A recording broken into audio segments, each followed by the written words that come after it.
वालेकुम स्टूडेंट। आज हम आपसे बात करेंगे बीएसएन नर्सिंग के बारे में। और कुछ ऐसे स्टूडेंट्स हैं जिन्होंने कहा था कि हमने नर्सिंग में एडमिशन लेना है, हमें उनकी इन्फॉर्मेशन दे दीजिएगा।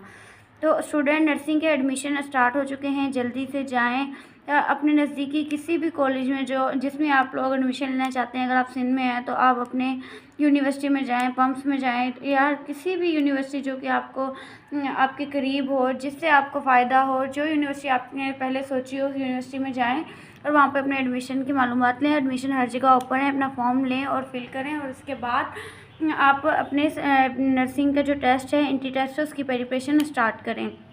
और जो पंजाब से हैं वो अपने पंजाब की यूनिवर्सिटी से, जो कि खैबर पख्तूनख्वा से हैं, वो अपनी यूनिवर्सिटी का फॉर्म फिल करें। तो आपको बताना ये था कि सब जितने भी सूबे हैं उनमें जो है नर्सिंग के एडमिशन जो है स्टार्ट हो गए हैं। तो आप जल्दी से जाएं, अपनी एडमिशन करवा लें। आपको जब एक फॉर्म मिलेगा वो आपने फिल करना है, आपका एडमिशन हो जाएगा। उसके बाद आपने एंट्री टेस्ट की तैयारी करनी है, एंट्री टेस्ट आपका होगा। फिर उसके बाद जो बच्चे मेरिट पे आएंगे उनको गवर्नमेंट की तरफ से वजीफ़ा भी मिलेगा, और जो मेरिट पे नहीं आएंगे तो उनको प्राइवेट में भी नर्सिंग कर लें तो उनके लिए बेस्ट है, क्योंकि इसका स्कोप बहुत ज़्यादा है।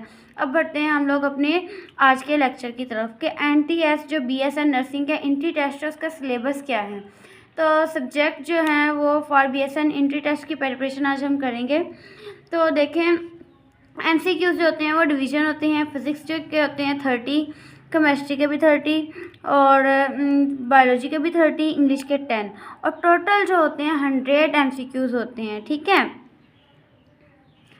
तो इसमें इम्पोर्टेंट चैप्टर जो हैं उनको हम देखते हैं। फिज़िक्स के जो इम्पोर्टेंट चैप्टर है वो है स्केलर वेक्टर, दूसरा है मोशन, तीसरा है torque, angular momentum and equilibrium, और चौथा है जो हमारा वहाँ पे हमने लिखना था इक्विलिब्रियम लिखना था। तो चौथा जो हमारे पास है वो है ग्रेविटेशन, और फिर work, power and energy, wave, motion and sound, heat, current, electricity, electromagnetism. ठीक है स्टूडेंट, ये जो है फिज़िक्स के इम्पोर्टेंट टॉपिक है। इससे से ज़्यादा बीएसएन नर्सिंग के आपके पास एमसीक्यूज़ बन के आते हैं। अब आपने एक बात हमेशा याद रखनी है, अगर आप स्केलर वेक्टर को देख रहे हैं इस चैप्टर को, तो आपने अच्छे से इस चैप्टर को समझ लेना है, और सबसे ज़्यादा इसकी डेफिनेशन पे आपने गौर व फिक्र करनी है कि जब आप उसकी डेफिनेशन देखो, उसकी डेफिनेशन को आपने याद कर लेना है, क्योंकि डेफिनेशन के अंदर से ही एमसीक्यूज़ बनते हैं। आप लोगों ने पूरे चैप्टर को रट्टा नहीं लगाना, बस एक बार समझ लेना है, अपने अल्फाजों में समझ लेना है। वेक्टर की जो आपके पास डेफिनेशन है वो समझ लेनी है, स्केलर की जो डेफिनेशन है वो समझ लेनी है, इनका मतलब समझ लेना है। तो इंशाल्लाह आपका फिज़िक्स का चैप्टर बहुत अच्छे से क्लियर हो जाएगा। तो और ज़्यादा से ज़्यादा आप लोगों ने एमसीक्यूज़ छोटे छोटे जो फिज़िक्स के होते हैं, न्यूमेरिकल्स, उन पर फिक्र करनी है। न्यूमेरिकल को हाथ से सॉल्व किया करें, क्योंकि एग्ज़ाम में कैलकुलेशन लेके जाने की इजाज़त नहीं होती। अब बात करते हैं हम केमिस्ट्री के इम्पोर्टेंट चैप्टर की। तो देखें, केमिस्ट्री के जो इम्पोर्टेंट चैप्टर हैं इसमें से इंट्रोडक्शन ऑफ फंडामेंटल्स, और फिर concept of chemistry, state of matter, atomic structure, chemical bonding, और इसके बाद सोल्यूशन एंड इलेक्ट्रोसाइट, उसके बाद एस्पेलोक एलिमेंट, फिर periodic classifications, chemistry of hydrocarbons, alkyl halide, फिर उसके बाद है carbon compounds with oxygens containing functional group, और उसके बाद ऑर्गेनिक केमिस्ट्री। अब केमिस्ट्री की तैयारी करने का तरीका क्या है, आपने इंट्रोडक्शन ऑफ फंडामेंटल केमिस्ट्री उठा लेनी है। इसका कॉन्सेप्ट जो है, आपने सबसे पहले एक चैप्टर को रीड कर लेना है। चैप्टर को रीड करने के बाद जो उसमें मेन चीज़ें आपको लगती हैं उसको आपने एक मार्कर ले लेना है, उससे लाइन लगा लेनी है, हेडलाइन लगा लेनी है। जब आप लाइनें वो लगा लेंगे उसके बाद चैप्टर को रीड करेंगे। उसके बाद आप जब दूसरी बार चैप्टर पढ़ोगे तो आपको मेन पॉइंट का पता होगा, उनको आप जल्दी से रीड कर लोगे। अगर आप हमारे इसी चैनल के साथ बने रहेंगे तो आपको पूरी कंप्लीट बीएसएन नर्सिंग की प्रिपरेशन करवाई जाएगी। अगर आप लोग हमारे ऑनलाइन लेक्चर लेना चाहते हैं तो फिर आप हमारे व्हाट्सएप ग्रुप पर रब्ता करें, आपको पूरी प्रिपरेशन करवा दी जाएगी। तो इसके लिए आपके पास 1 वीक है, जल्दी जल्दी से आप रजिस्ट्रेशन करवाएँ और हमारे व्हाट्सएप ग्रुप में ऐड हो जाएँ। व्हाट्सएप ग्रुप का जो नंबर है वो आपको पहली वीडियो में भी मैंने दिया हुआ है, नहीं तो आपको शॉर्ट वीडियो में लाजमी मिल जाएगा। ठीक है, तो अब देखते हैं हम लोग केमिस्ट्री के बाद बायोलॉजी के जो इम्पोर्टेंट चैप्टर हैं।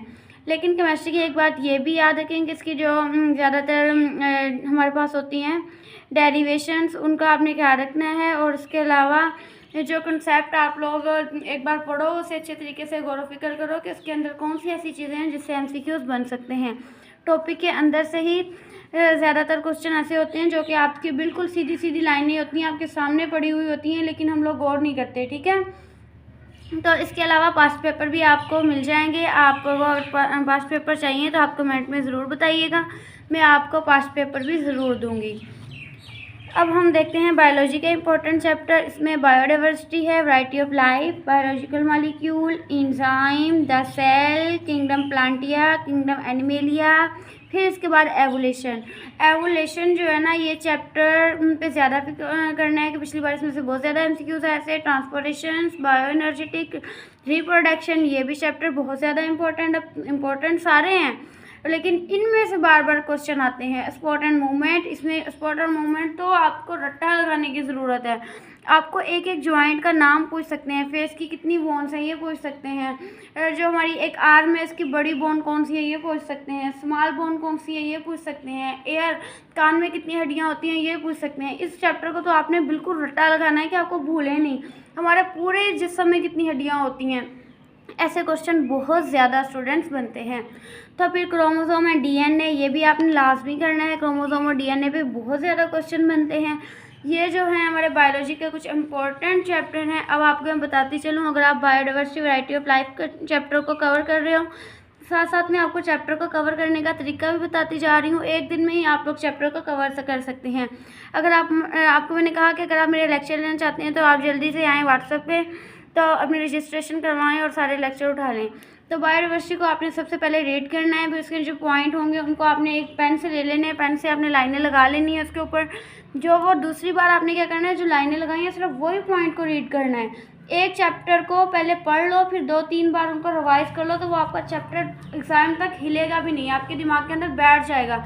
लेकिन जो एक हफ्ते के अंदर पूरा पढ़ोगे, वो सारे को आपने रोज़ की रोज़ रिवाइज ज़रूर करना है, क्योंकि ऐसे होता है कि जो हमने पहले पढ़ा होता है वो हमें भूल जाता है, फिर बाद में पढ़ा होता है वो याद रहता है। तो इस तरीके से आपने भूलना बिल्कुल नहीं कि जो आज पढ़ोगे वो कल को रिवाइज भी करना है, जो कल पढ़ोगे वो कल वाले दिन ही रिवाइज करना है, ठीक है।